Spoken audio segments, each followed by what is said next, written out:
We're here today with David Burkus. David wrote the recent book, Under New Management, How Leading Organizations Are Upending Business as Usual. And we're going to explore a number of new ideas that are coming out in business that David has researched and looks into.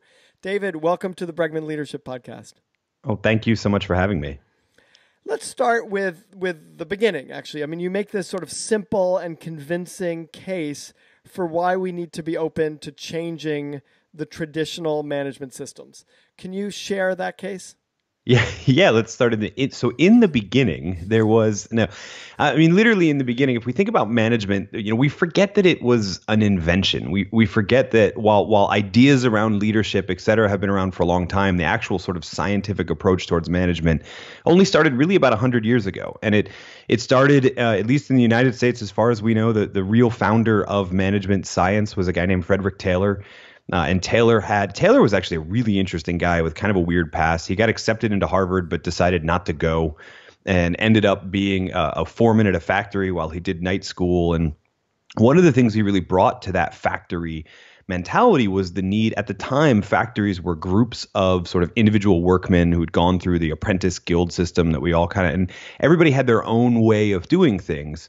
And he really had this question of like, well, is there a best way? And is there a way that we can get everybody coordinated together where they get up to speed quicker and they can actually increase productivity and increase profitability? And really, Taylor kind of gets a bad rap because one of the other things he wanted was to increase their own revenue in their pocket. Like he saw that people, if we paid them hourly, were going to naturally just do as little work as they could get away with and not be fired.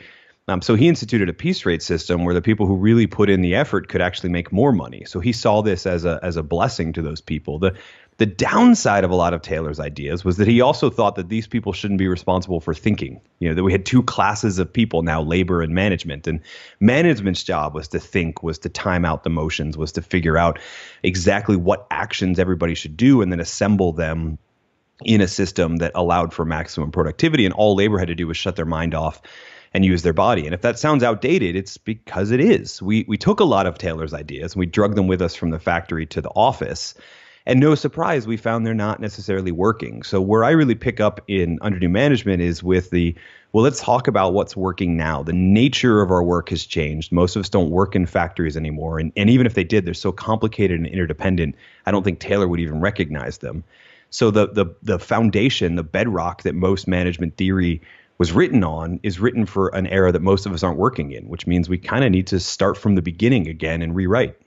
And to go to the punchline, in effect, what you're suggesting or what you're seeing out there is this shift from the Taylorism, which is kind of a control-based methodology, management methodology, to what I see, and I'm actually asking you about this, what I see underlying a lot of these practices is the necessity for trust, is for management to be able to look at everyone else in the organization and say, I trust you. And I trust you might mean you choose your own vacations. I'm not going to track that. I trust you might mean I'm going to be completely transparent with all the salaries and explain why and trust that that's not going to throw you. Trust can mean a number of different things, but it seems like underlying this new management shift is a requirement for a very different level of trust. Yeah, I agree with you.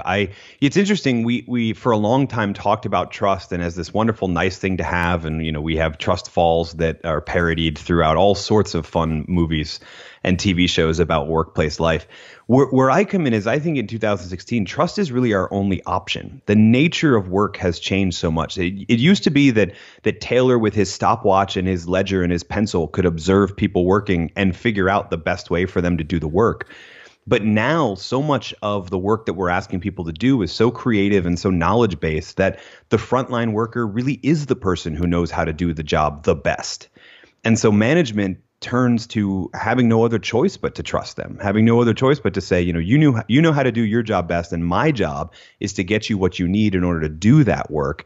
And also make sure that you don't do anything unethical or illegal. But primarily, it moves from a role where we command and control to a role where we support. because our only option in this workplace and the type of work we're doing now is to trust. So let's go into some of the specifics about that. When you trust people, for example, to choose their own vacations, to decide how much vacation time, that the idea that you talk about in the book that you're seeing happen, and I should say that all of the ideas that you share are ideas that are already in practice. So it's not you theoretically saying, "Oh, this would be a great idea," but you're looking at what's going on in various industries and various companies and saying they are trying this and it's working.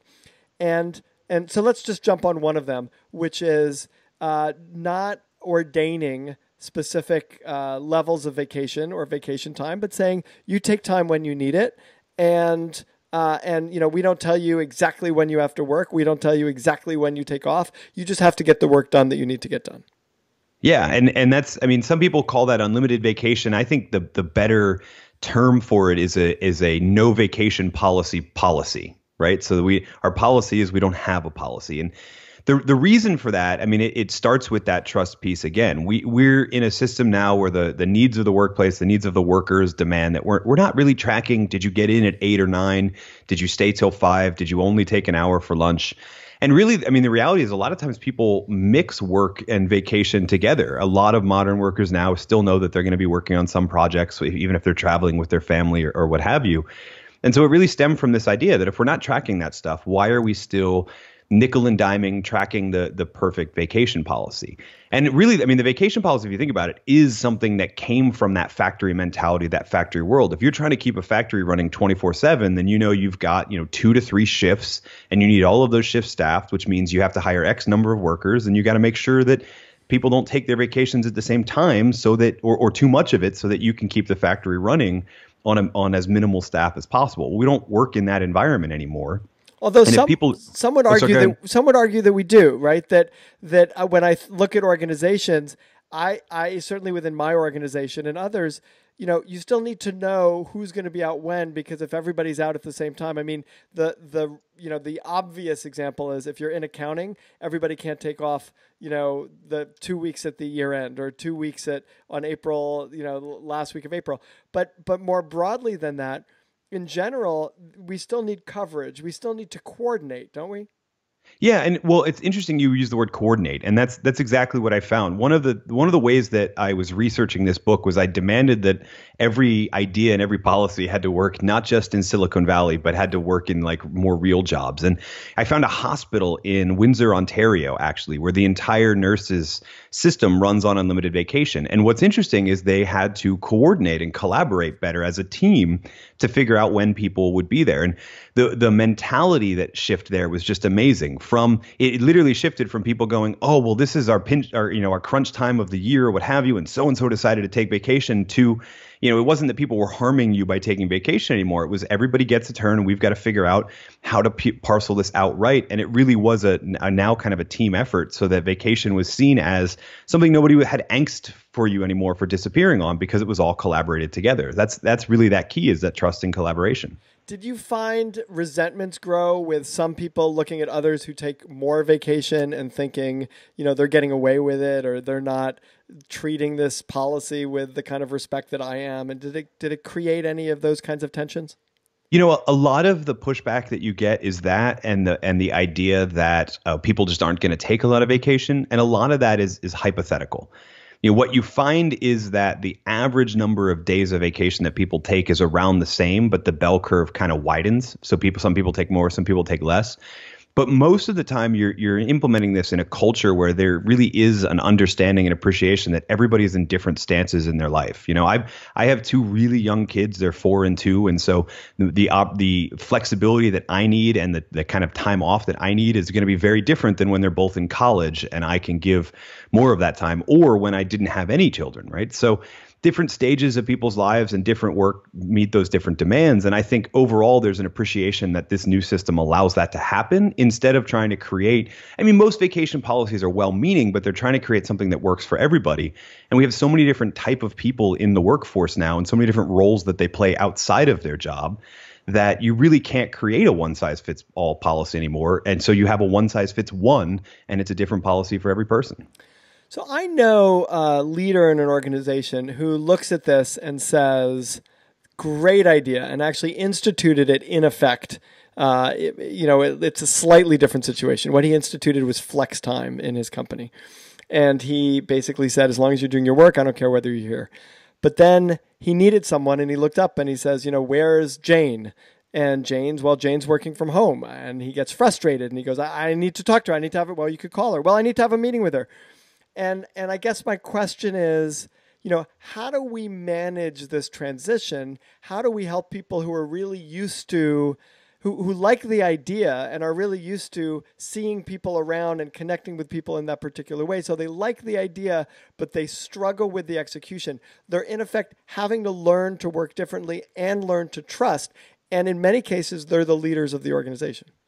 Yeah. And, it's interesting. This came to light a lot as I was writing the book, was also when Yahoo had that big announcement that the work from home policy was going away and everybody had to be back in the headquarters, et cetera. And really, I think this is an issue that comes down to culture, both of the organization and of the people in it and what they can kind of tolerate. I mean, just like that's why I like to call it a no vacation policy instead of unlimited vacation, because the policy is not unlimited. The policy is we're going to let each individual person kind of come up with, between them and their team and their manager, what works best for them. And I think the same thing applies to different organizations. So I've seen some implement it and it honestly didn't work because the culture of trust wasn't there. I've seen others implement it with kind of specifics, like you joked about accounting, but it is that idea of like, okay, it's unlimited vacation except during these times. A lot of companies have to figure out when it comes to flex time, which is a little bit different because it's around, where and when can you work, not vacation. A lot of them have to figure out what works for them. Some of them will have core hours, and then other ones. I mean, Amazon is actually experimenting with this as we speak with the 4-day work week for most people that sets, okay, you're going to be here during these hours, but then beyond that, we don't necessarily care. I wish, this is where, my job is to connect what's working with the social science behind why it's working and not advocate for a specific model. I wish I could be that consultant with like the 4-box model and the charts and I'll charge you $50,000 to implement it in your company type thing. But A, that's not my role. And B, I'm not really convinced that there is a one thing that works across every single company policy, whether it's for flex time or for vacation. It kind of got to see what your culture and what your people can tolerate. So I really liked that element of the book, and you talk about it in terms of kind of the anti-best practice, right? I mean, I don't think you use that language, but you don't like best practices, and I've always felt this, so I feel exactly the way you do. But every situation is different, that the context in which you're operating in is critical, and if you try to take one policy, one idea from one company and bring it into yours, there's as much of a chance it's going to fail as succeed because there's a million different variables related to your company. My question, though, as I read the book is that I wonder whether you're also proposing now these as kind of best practices, that how do you talk about these and not say these are the new best practices? Yeah, and actually one of the early working titles for the book was The Worst Best Practices, right? Because it was this idea that look so terrible compared to best practices, but they actually work. But I don't know that anybody buys a book called The Worst Best Practices, so we did away with it. One of the things I'm careful to do in each of, like I said earlier, I'm trying to make sure it doesn't just work in Silicon Valley, it works somewhere else, is a lot of them I look at the core principle and the social science behind why it works, but then talk about some other ideas that meet that same core principle, but look in policies that are different. And I look at it as like a continuum, right? So on the one hand, you have like the unlimited vacation. On the other hand, you have companies that found that for their people, paid vacation works better. In other words, like we'll give you a bonus if you actually hit all of your vacation because they're trying to force that rest. For some organizations, I was actually fascinated to see that TED, the big nonprofit that runs the conferences and everybody watches the TED Talks, they have 2 weeks a year where they just shut down the whole office. So it's not I can't find such and such person because they're not on vacation. Everybody's gone, right? So, again, it keeps in line with the policy behind, or the theory and the social science behind why the policy works. But I look at it much more of as a range than anything else. Like salary transparency is probably the best example. So you can go from everyone and even customers knowing to what employee makes to just not preventing employees from sharing that salary information. There's a whole continuum of transparency you can pick at, and it's on leadership to figure out where in that continuum it comes down. Yeah, the salary transparency was very interesting to me too, because I know a company, and this was back in the late 90s when the internet boom was keeping everybody very excited. And And it was a mistake. And this was also, by the way, when it was very, very hard to bring new people in because the economics were changing so fast that if I was bringing a programmer in January and another one in March, I had to pay the other one in March, 20% more in order to be able to attract them because it was a very, very tight labor market. And so the people who had been there the longest were getting paid less than the people who were there shorter because you needed to spend more money in order to attract them. And the head of HR of this company, who was subsequently fired immediately, sent out an email to everybody in the organization, telling them how many vacation days everybody had left, right? In order to kind of encourage people to take their vacation. But instead of sending out emails, he sent out salaries. So in one fell swoop, everybody saw the salaries of everyone else. And in one day, there was 30% turnover in this company, right? Because people couldn't stomach what looked like very, very unfair policies. And it's I think you talk about some ways of implementing this, but I wanted you maybe to speak to that. Yeah. So first of all, if you're not using a uniform system and a fair system that you can point to for how you're determining your salaries, then by gosh, do not make salaries transparent because you're going to see that. And that's a real rule of trust, right? Which is the rule of trust is if you're going to rely on trust, you have to make sure that you're very, very thoughtful about the fairness of the system that you're creating. Right. And my problem, my pushback with that particular organization is why weren't, as you're increasing salaries by labor market demands, why are you not increasing the salaries of the people you already hired? Not just from a standpoint of fairness, but from a standpoint of turnover, right? If that's what the market is demanding, then that's probably what you're going to have to pay just to keep them because they're probably looking to jump somewhere else to get that jump in pay too. So it starts with that idea of we can point to a uniform system that we use to determine salaries for everybody.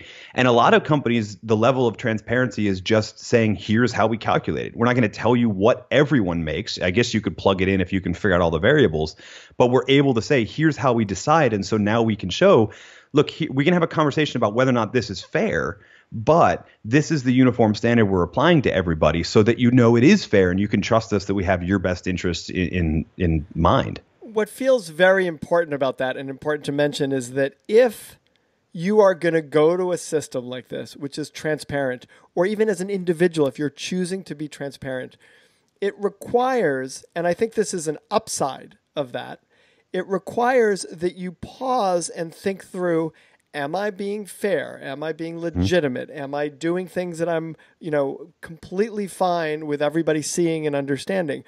And you have to hold yourself to a higher standard than you might otherwise if you were relying on secrecy. And that doesn't mean that the people who are relying on secrecy, and that sounds nefarious, but it doesn't mean that they're bad people or they're trying to fool people. But we could get lazy and a little sloppy, and we can kind of say, well, I don't want to bring those other people up because they don't know they're getting paid less, and that's another couple $100,000 to our bottom line. And they agreed. I could convince myself. I could say they agreed to those salaries. Right. You can always, you can always convince yourself and rationalize the acts that you're doing because the truth is they're gray lines. That it's not inappropriate to say I've hired you at $50,000. And I'm not going to increase your salary every 2 months just because the market's changing. Nobody really expects that. But if we're going to go to transparency, we have to hold ourselves to a higher standard and say, you know what, even though I don't have to do it, I'm going to be really open and trustworthy. And in order to do that, I'm going to raise everybody's salaries, which is going to cost the company a lot of money. And that's a big commitment for the organization to make for the sake of transparency. True. And I believe it's one where the ROI is definitely there because, again, if you actually use the perfect word to describe it, lazy, right? I believe, it's 2016. I don't believe that there are any HR leaders or CEOs out there that are deliberately trying to discriminate against different employees or to be deliberately unfair to employees. I just think secrecy, it's easier to not deal with the issues as they come about. So you're exactly right. You do have to hold yourself to a higher standard. The payoff that I've seen in looking at these companies, and this is everything from technology companies to companies like Whole Foods and workers that we would consider sort of low skilled, they're working in a supermarket, workers actually all the way up through the whole company. So everybody's transparent. So it runs the whole gamut of types of employees, et cetera. that are, again, holding themselves to that higher standard and keeping it. I think there's a payoff. You get better engaged employees. Over time, you get better employees. There's some evidence that shows that especially talented women and minority groups are drawn to transparent companies because they know this is a place that's going to treat me fairly no matter what. I can trust them. So you get a better quality employee. And the ROI is definitely there. I'll be the first to tell you it takes a lot of effort. And if you're not willing to do that, then please don't go to transparency. But I hope that we can also convince you that you should do that. And especially to attract top talent, you need to do that. Well, and I think, you're not saying this, but it feels important to me, which is that it's a policy that ends up letting you sleep better at night. That in fact, that not only is it right, in terms of women and minorities, but when you're holding something secret, even if it feels legitimate, there's energy that goes into not sharing it with people, being worried about what happens if people find out, recognizing that if it did come out, it wouldn't look great. And even though you can legitimately claim that and kind of legitimately continue a policy that's not necessarily transparent, there's something relieving about saying, I'm going to run this in a way that's completely above board and completely beyond reproach, and that will pay off. That's exactly right. And actually, once you make the switch, it's actually easier to stay transparent because any conversation shift from, oh, this is so unfair, Tom gets paid more than Steve, and they're equally competent employees. Well, now there's no animosity between Tom and Steve. Now they're having a conversation about what in the system allowed that to happen, and should we change it? I mean, I'll give you an example. It happened after we published the book, but Buffer is one of the companies or technology company that we profile about transparency, and they actually have the highest level. They share their salaries with customers, and it's posted on the internet for all to see. Which is, I mean, honestly, a level of transparency most organizations I don't think maybe even want to get to, and that's okay. But interestingly enough, there was kind of a hit job piece in, I don't want to say which magazine because I don't actually remember and I don't want to unfairly implicate him, but the headline read, Buffer has salary transparency and still can't solve their wage gap problem. Right. And then you read the article, and what it actually is Buffer went to salary transparency. They used this formula. They found out that one of the ways they determine pay scales is experience. Experience was judged as 1 to 3 years, 3 to 5 years, 5 to 8 years, et cetera. And what they found was that men who had 5 years of experience were more likely to say they had 5 to 8 than women who would say they have 3 to 5. And so Buffer is taking steps to mitigate that so that everybody's fair. So the real headline should read, Buffer has salary transparency, it points out a wage gap, and now they can take proactive steps to fix it, which is the real sort of meat of the article, is that this system actually makes salaries fairer over time because more people are involved in helping figure out what is the best system to use. You make an interesting point, which I think gives people pause before they make any of these kinds of changes, and that is the challenge in going back. Right? So we're operating in a certain way, and when we suddenly make everything transparent, it's very hard to say, okay, you know what, that experiment didn't work, so we're going to go back to not transparent. And I could think of, a number of different ways. When you kill the performance review, which I'm a proponent of, it's very hard to bring it back if you find that it's not working effectively. So how do you help people through that hump, which is, I think, a very real hump of resistance to change because of the difficulty of changing back? Yeah, so this is again where I see these as steps in a continuum because they're smaller steps at that point. To go from zero to everybody knows what everybody gets paid, that's a big jump. Or to go from annual performance reviews solely documented in your permanent file to now we're just going to do away with the whole thing. That's kind of hard. What I advocate for to use the performance evaluation is to take steps towards it. So you have your annual review. I actually love what Adobe does with their check-in system. So that's an informal conversation, can be as frequent as once a month or once a week, as short as 10 minutes. All it has to do is talk about 3 things in the same conversation: expectations, feedback, and growth and development. And what I usually advocate for when I work with companies now is don't eliminate one and institute the other. Add check-ins, get people trained on check-ins, and then over time, as that is getting up to speed, if you have a year or two where there's also an annual review, A, it's not going to be a surprise to anyone. But B, you're going to be able to see, okay, well, if we do away with the annual thing now, are check-ins enough to sustain us? And a lot of companies I see, and especially highly regulated industries, they still want some permanent documentation, and that's fine. But their life is still going to be better by having these check-in conversations much more frequently than just trusting an annual review with an HR rep to do that. What I find also is, and I haven't done this research, but I imagine it depends on who HR reports into. So, there's companies where HR reports into the CEO, there's companies where HR reports into the CFO, and there's companies where HR reports into legal. And I imagine if HR is reporting into legal, it's much harder to give up some of that paperwork than if the HR is, reporting to the CEO. The irony there, I mean, yeah, you're exactly right on performance evaluations. The irony there is that sometimes that can steer people astray. So to jump back to transparency, right, there are some legal scholars who read the National Labor Relations Act as essentially advocating for transparency and making anything that makes it less transparent, possibly illegal in the United States. Again, not legal advice, not a lawyer telling you what other legal scholars say, but interesting, because what you find is that the more paperwork oriented, make sure every box is checked, people are more likely to advocate for the transparency piece because they're fearing a freak out and a lawsuit and all that sort of stuff, all the while possibly stumbling into one on the other side, right? So you're right. It's interesting to see how different. It's not to say that every practice in the book works only if HR is going right to the CEO. Everyone kind of works differently depending on who they report to. Now that said, I still advocate that HR have that seat at the table, especially when it comes to things like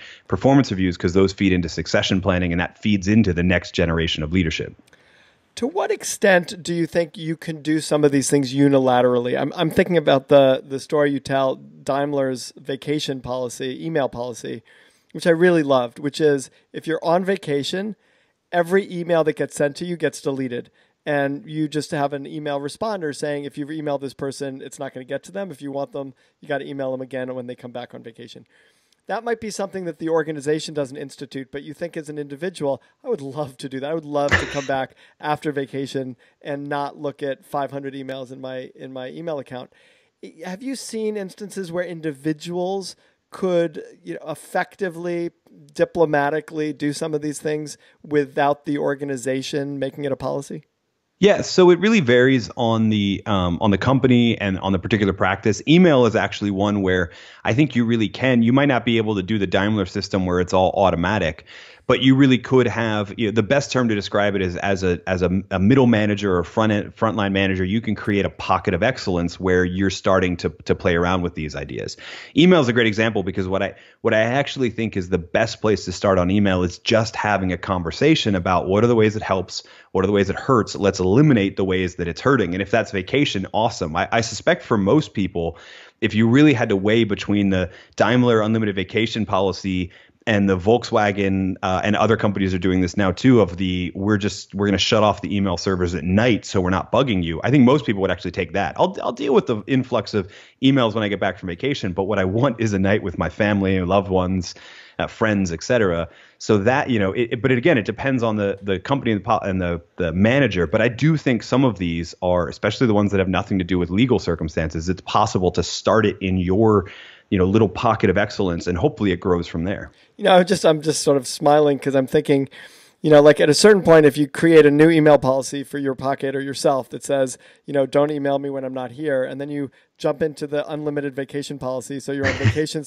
Like at a certain point, you're just no longer working.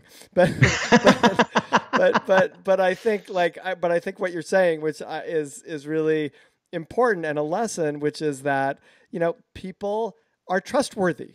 That ultimately you will have some people who abuse it. That's by definition going to happen. But for the most part, people are reasonable and people are trustworthy. And in some ways, if you don't trust people, it seems like, and you want to trust people, it seems like a good practice is to start opening up some of these, trusting policies and then letting people fulfill the expectation that they can actually be trusted. Yeah. And I think, too, these are, and this is one of those things I didn't realize till the book was out and I was gauging the initial reactions. These are mostly policies of elimination. It's not about how do you add it on to your company. Almost all of them came about from seeing the way we were doing business now as blocking employees' ability to do their best work. Now, whether that's because they're not given enough downtime, like the email thing, or whether that's because there's all sorts of animosity because nobody knows the pay system is fair, et cetera. Most of these practices came into being, not all, but most came into being by managers and senior leaders going, you know what, this is the way we've always done it, but I sense that it's actually blocking people's potential. What happens if we remove it? And so that's really the challenge. Whether you implement any of the 13 that are in this book or none of the 13, I think the big lesson for any individual manager to take back is, what are the practices and procedures right now that are blocking my people's best work? And how can I fight to eliminate those, whatever they may be? And you're going to end up with a better workplace if you can trust them to do their best work, which should have been a prerequisite for kind of hiring them and building that team anyway. A final question, David, is how, after all of this research, how have your findings and your writing and your thinking about this impacted your life personally? So how have you changed how you do things, if at all, based on what you've seen is happening out there in the market? Yeah. So I mean, personally, actually, I had almost 180-degree turn on the salary transparency piece. When I started researching that, I was very much the like, this is private information, blah, blah, blah, blah, blah. The mentality with piece for me, that was a huge change. The biggest kind of individual thing, to go back to the emails chapter and the idea of it being much more of a cost than it is a benefit in most of our lives, is in attempting to practice what I preached, I stumbled across a system where now I don't know if I can show them to you. I don't know where they are, but now I have a system where I have a phone and I have an iPad, and they have most of the same stuff on them, except the iPad doesn't have anything that's work related. And for me as an author, that includes social media, because for me, that's really actually more work related. Other than I have one private, really hard to find Facebook account, but all of the other social media accounts I count as part of my job as an author and thinker, et cetera.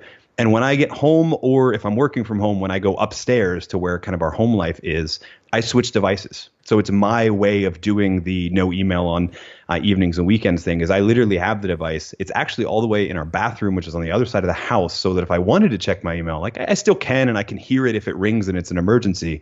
But mostly it's that subtle reminder that there is a line between work and home life. And if I want to be my best at work, the first thing I should do is recognize that I need to be my best at home and resting and doing the reasons we work anyway, which is to have a better life to enjoy with our family, friends, loved ones, etc. David Burkus, the book is Under New Management: How Leading Organizations Are Upending Business as Usual. David, it's such a pleasure to have this conversation with you. Thanks so much for being on the Bregman Leadership Podcast. Oh, thank you again so much for having me.